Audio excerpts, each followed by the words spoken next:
Class 8 Bangla স্বরধ্বনির উচ্চারণ। এটা খুবই গুরুত্বপূর্ণ। এখান থেকে বিসিএস সহ বিভিন্ন বিশ্ববিদ্যালয়ে ভর্তি পরীক্ষা আসে। নিম্ন বিবৃত স্বরধ্বনি কোনটি? এটা 43তম বিসিএস এর কোশ্চেন। এটা জানার আগে আমাদের এই ছকটা খুব ভালো করে দেখতে হবে। আমি এখানে 3টা ভাগে ভাগ করেছি। এক, জীবের উচ্চতা, জীবের অবস্থান আর ঠোঁটের উন্মুক্তি। আমরা যে উচ্চতা বলতে 4টা ভাগে: উচ্চ, উচ্চ মধ্য, মধ্য, নিম্ন মধ্য আর নিম্ন। এটা আর জীবের অবস্থান আমরা 3টা ভাগ করেছি: একটা সম্মুখ, একটা কেন্দ্রীয়, একটা পশ্চাৎ।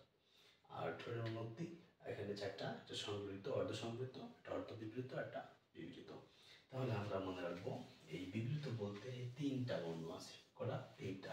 এ, অ, আ। বিবৃত কি? বিবৃত মানে বড় হা।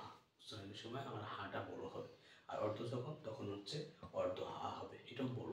তাহলে আমরা যদি একটা দেখি, সঠিক অ্যান্সার এখানে আমাদের যে বিবৃত বলেছে, তার মানে 3টার মধ্যে যে কোনো একটা হবে। আর সরাসরি নিম্ন বলেছে, তাহলে আমাদের নিম্ন, এই ছকটা মনে রাখতে হবে। নিম্ন কেন্দ্রীয় বিবৃত ধ্বনি হচ্ছে আ। সঠিক অ্যান্সার আ। তবে আমাদের এইটা আরো মনে রাখতে হবে, এটা হচ্ছে উচ্চ হ্রস্ব, পশ্চাৎ এবং সম্বৃত ধ্বনি। আচ্ছা, এ ও অর্ধ সংবৃত, এবং এটা উচ্চ মধ্য। পরীক্ষায় কিন্তু এভাবে আসতে পারে, উচ্চ মধ্য অর্ধ সংবৃত ধ্বনি কোনটি বা বর্ণ কোনটি, তখন ক্লিয়ারলি মনে রাখতে হবে। এই ছোটটা যদি মনে রাখা যায়, ভালো করে দেখা যায়, তাহলে ইজিলি পারা যাবে। সংবৃত মানে ছোট হা, বিবৃত মানে বড় হা, আ বড় হা। তাহলে এটা আমাদের মনে রাখতে হবে।